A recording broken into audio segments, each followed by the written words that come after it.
Monsieur le Ministre, merci beaucoup.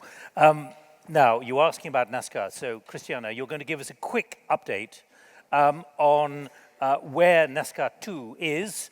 And just to underline, it is the non-state actor zone for climate action. Then we will have one of the co-chairs bidding us farewell. Thank you. Well, Minister, at the risk of going public with a private conversation that you and I had, let me say the first time I met Minister reporting in to my new boss after I had supported the COP20, the minister started going on and on in French, of course, about his vision of COP21. And he looked at me and he said, Ms. Figueres, you don't speak French? And I said, no, sir. And he said, well, you will by COP21. So I'm trying to figure out of the 4 hours that I sleep, which one am I going to devote? But I actually could follow everything that you said. So we're moving forward. Now, my friends, there is one experience in my life that I thoroughly relish, and that is being wrong. And I have been deliciously wrong over the past 2 days and have enjoyed every minute of it. When I was invited to this Business Climate Summit, I thought, oh no, another business meeting with my friends, the CEOs, who I know very, very well, who all fit around a generous kitchen table, but around the kitchen table. And was I wrong? Here we are, 1,000 CEOs, 25 organizations representing 6 million companies, concluding that you want a successful, ambitious COP21 that takes us to net zero emissions by the second half of the century, that gives us carbon pricing, and the most important thing, that you're not going to wait for policy perfection, that business has understood the economic and financial imperative of the challenge that faces us, and that you are willing to actually move forward on your own. With or without COP21, do not worry, COP21 will be a success. But even if we hadn't planned it, this at this point is irreversible. The transformation is irreversible, so we are now actually, as you say, an uncontrolled optimism because it is irreversible. So just to give you a sense of where we are, let me give you, demystify what we've been talking about, the Nazca portal.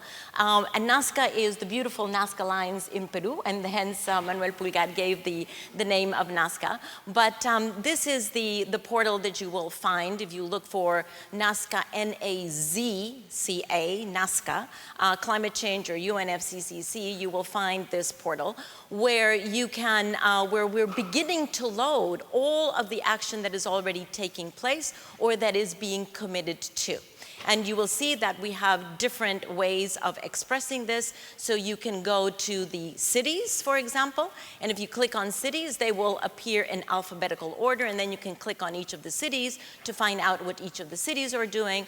Or you can go, for example, to the corporations, and if you click on the corporations, they appear sectorally, so you can find out in each of the sectors, in each of the countries, what each of the companies are doing. And we have several other classifications, several other searchability, just to give you a sense of what is up there. This is the main page where you can actually go and say, okay, give me the cities in this country and commitments that they're making up to this period, up to 2020 or 2030, 2050, and there you can have a full searchability. Now, at this point, 2,764, actually a small percentage of what, we just don't have enough women and manpower on the, in the Secretariat to continue to load this, but we are continuing to load.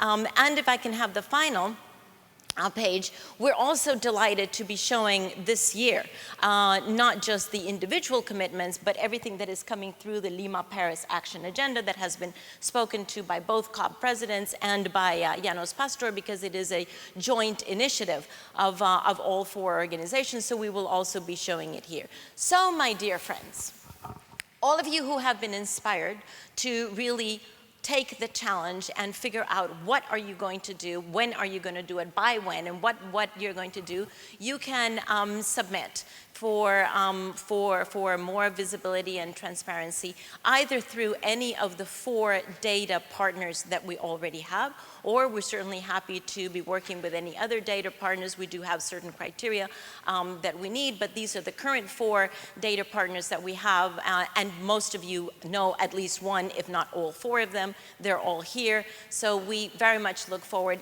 If you have committed something, if you have a pledge, look it up. If it's not there, please let any of these know, and we will be more than delighted to load it up for you, because the point here is to load up as much data as possible in preparation for COP21 to prove, not just with the positive spirit that has reigned here over these 2 days, but numerically to prove that this is by now unstoppable. Thank you.